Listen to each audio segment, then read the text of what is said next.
இப்போ நம்ம இந்த வீடியோவில் என்ன பார்க்க போகிறோன்னா சிக்கன் பிரியாணி எப்படி பண்ணுறதுன்னு பார்க்க போகிறோம். சரிங்களா? சிக்கன் பிரியாணிக்கு வந்து தேவையான அளவுக்கு நெய் கொஞ்சமாக ஊற்றிக்கிட்டு அதுக்கப்புறம் எண்ணெய் ஊற்றிட்டேன். எண்ணெய் காய்ஞ்சதுக்கப்புறம் இந்த பட்டை லவங்கம் இந்த மசாலா பொருள்லாம் போட்டேன். போட்டுட்டு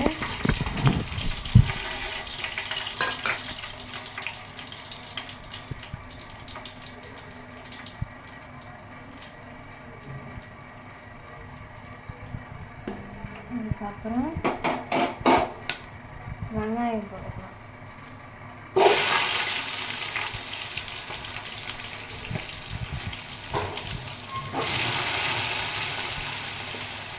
வெங்காயம் நல்லா ஃப்ரை ஆகும்.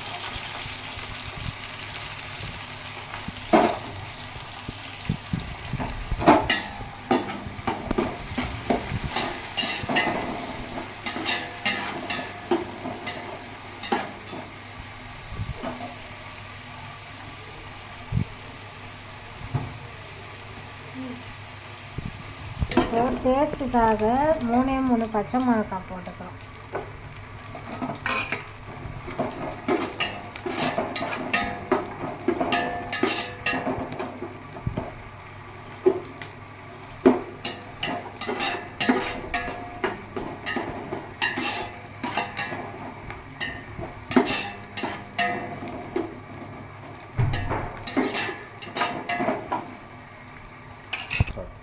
வெங்காயம் வந்து ஒரு கொஞ்சம் வதங்கிச்சு. இந்த ஸ்டேஜில் வந்து தக்காளி ஆட் பண்ணுறோம்.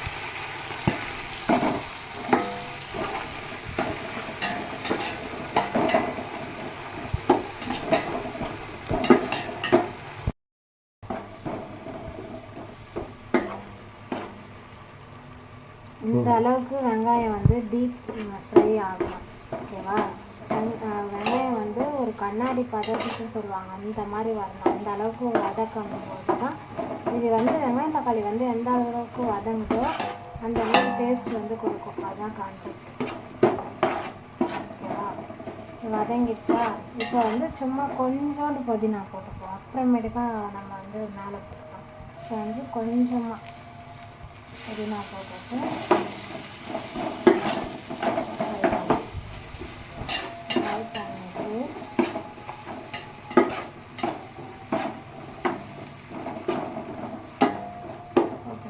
அடுத்து இஞ்சி பூண்டு பேஸ்ட்டு போடுறோம்.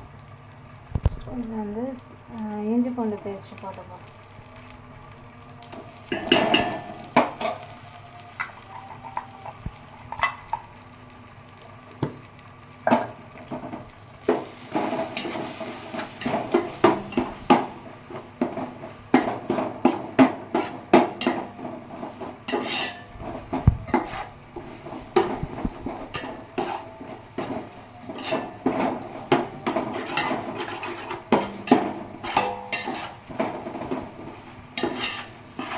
இஞ்சி பூண்டு வந்து இந்த பச்சை வாசனை போகிற அளவு வரைக்கும் நல்லா வதக்கி விட்டுட்டு அதுக்கப்புறம் நமக்கு தேவையான மசாலாவெல்லாம் ஆட் பண்ணி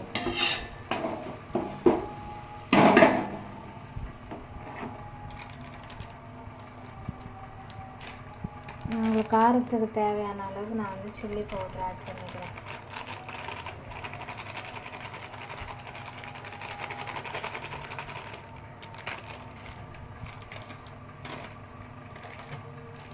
அப்புறம் கரம் மசாலா. அதுக்கப்புறம் நம்ம சிக்கன் பிரியாணி செய்யறதுனால சிக்கன் மசாலா ஆட் பண்ணி போட்டுட்டு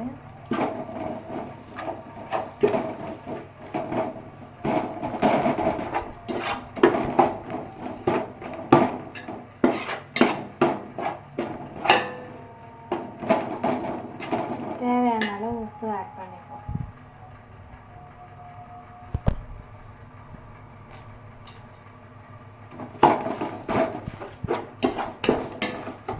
ஆட் பண்ணிட்டு நான் வந்து அரிசி எடுத்துருக்கேன். அதுக்கு தேவையான அளவுக்கு தண்ணி வந்து அளந்து இந்த பாத்திரத்தில் ஊற்றிட்டேன். அது அப்படியே ஊற்றுறதுக்கு ஈஸியாக இருக்குன்றதுனால.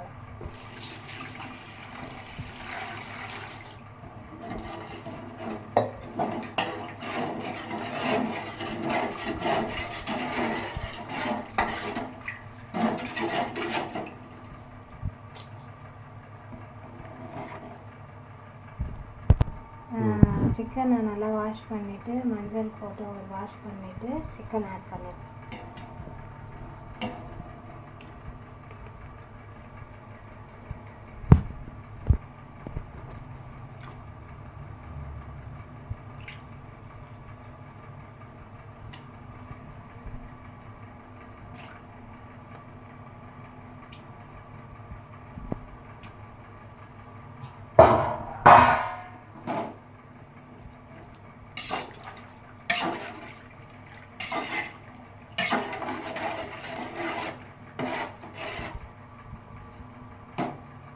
கொஞ்சம் சிக்கன் லெமன் ஆட் பண்ணிப்பேன். தயிர் இருந்தாலும் தயிர் ஆட் பண்ணிக்கலாம். என்கிட்ட தயிர் இல்லாதனால நான் லெமன் ஆட் பண்ணிக்கிறேன்.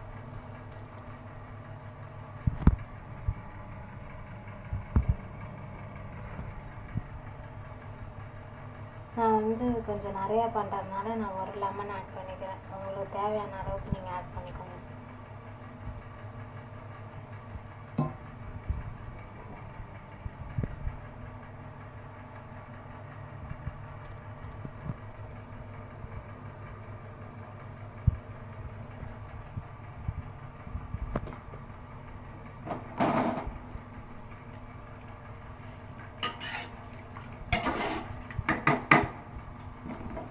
மூடி வச்சுருவோம்.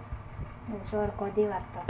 அதுக்கு முன்னாடி நான் என்ன பண்ணேன்னா அரிசியை வந்து ஒரு 1/2 அன் ஹவர் முன்னாடி ஊற வச்சுட்டு அதை க்ளீன் பண்ணிவிட்டு அதுக்கப்புறம் ஒரு ஸ்பூன் வந்து எண்ணெய் ஆட் பண்ணிக்கிட்டா அந்த ரைஸ் வந்து உதிரியாக வரும், நல்லாயிருக்கும் அப்படின்னு சொல்லுவாங்க. அது மாதிரி நீங்களும் வாஷ் பண்ணிவிட்டு அதில் ஒரு 2 ஸ்பூன் எண்ணெய் ஆட் பண்ணி இப்படி கொதிக்கிட்டு இப்படி வச்சுக்கோங்க செய்கிறதுக்கு முன்னாடி.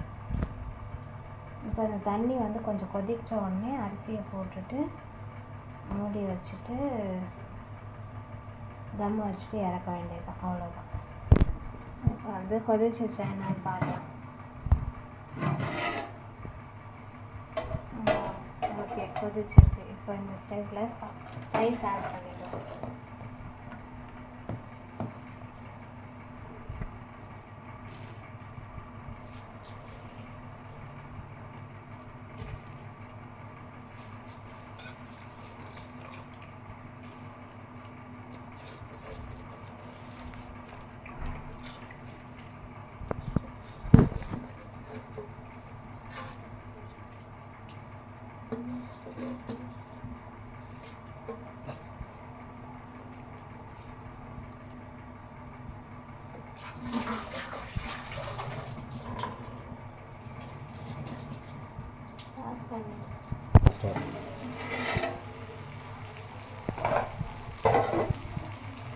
ஃபைனலாக அவுட்புட் பிரியாணி தான்.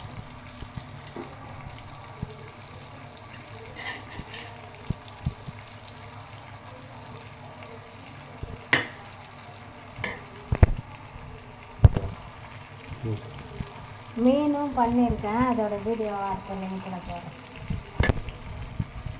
மீனும் பக்கத்தில் பண்ணியிருக்கேன். அதோட மசாலா வந்து எப்படி ஆரோக்கியமாக வீட்டிலே பண்ணுறதுன்னு பார்த்தேன். அது கூட மேரினேட் பண்ணிவிட்டு வறுத்துட்டு இதுக்கு அதோட வீடியோவும் வரும். ஃபைனல் அவுட்புட் பிரியாணி தான். சாப்பிட்டு பார்த்து எப்படி இருக்குன்னு சொல்கிறேன்.